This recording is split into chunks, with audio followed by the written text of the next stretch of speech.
તમે ભણવા જતા હતા તાણ તમારે ભણવામાં ગણિત આવતું હતું તો પછી મારી ગણતરી કેમ નહીં કરતા?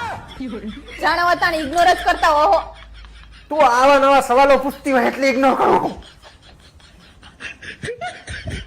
એટલે મારા બૈરાની તો વાત જ થાય એમ નહીં. કોઈ વાતે કોઈ ટકટક જ નહીં. એક નંબર બૈરું મળ્યું મને તો. હા, એ બધી જફા તમને આપી. તમારા બૈરા બધા લોહી પીવે. હા, હવે તો ભોગવો. હારે બેન બાય. એક વાત કહું, હા બોલ. તમે ગમે એટલા મસ્કા મારશો ને તોય હું તમને પત્તે રમવા તો નહીં જ જવા દઉં. રાતે મેં તમને મેસેજ કર્યો તો તમે મને એનો રિપ્લાય ચમ ના આપ્યો? પણ તે ચા કોઈ મેસેજ કર્યો હોય? તમે ખાલી મને એટલું જ કહો કે તમે મને રિપ્લાય ચમ ના આપ્યો. અલી પણ મેસેજ કર્યો હોય તો રિપ્લાય આપું ને. મેં મેસેજ કર્યો કે ના કર્યો પણ તમારે રિપ્લાય આપવાની ફરજ નહીં આવતી? અલી પણ ચાહી આવી યાર ભગત ખાવા તું મારું. મેસેજ ના કરે તો રિપ્લાય કેવી રીતે કરું? આપો જ પણ જાણે. શું આમ ઉદાસ બેઠી છે? કાલે હું બજાર ગઈ હતી ને તે 5000 ની ઘડિયાળ લઈ. તે મમ્મીએ મને પૂછ્યું કે આ ઘડિયાળ કેટલાની લાઈ? તે મને બીક લાગી ને તે મેં કીધું કે 500 રૂપિયાની લાઈ. તે એમને મને શું કીધું કે આ મનીષાને આપી દેજે ને લે 500 રૂપિયા, તું બીજી લઈ લેજે.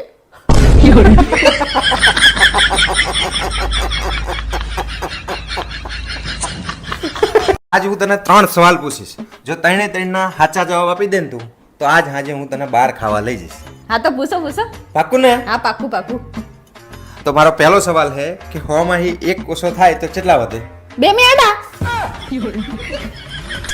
આવડી ગયું ને? હવે બીજો પૂછો હેડા. મારો બીજો સવાલ છે 99 માં 1 ઉમેરીએ તો કેટલા થાય? 199. જો બીજો આવડી ગયો ને? મને ખબર છે મને બધાય આવડશે. હવે ત્રીજો પૂછો હેડા. મારો ત્રીજો સવાલ છે 90 માંથી 1 ઓછો કરીએ તો કેટલા વધે? 99. જો જોય ને મને બધા આવડી ગયા ને હવે તમારે મને બહાર ખાવા લઈ જવાની હેડો. ડોબી તને ખબર પડે કે નહીં? સાચા જવાબ આપ્યા ને બધા. મારું મગજ ફેરવી નાખી તું. હા, હું ગામમાં કોકની સોડે લઈને ભાગી જાઉં તો હવે તમારી પાછળ ગામના કૂતરાય નહીં પડતા અને ગામની સોડી શું તગારું આવે? પણ ખાલી ઇમેજિન તો કર. ના હવે તો કોઈ નહીં. હું ચેક જતી રહું તો તમે માર વગર રહી લેશો? ના હો, પત્ની વગર તો એક દાડો કાઢવો મુશ્કેલ. હું બીજા જ દાડે બીજી પત્ની લાવી નાખું. આ તો તું જતી રહે તો બીજી જ લાવવી પડે ને તાણે. એકલું થોડું રહેવાય. કાશ મારું પેટ પણ આવું હોત. કાશ થી કશું ના થાય, ઉપવાસ થી થાય. આખો દિવસ ઠૂસ ઠૂસ કરો હો પછી કાશ મારું પેટ આવું હોય. તારી જીભમાં કાચ પેપર લગાવેલું હોય?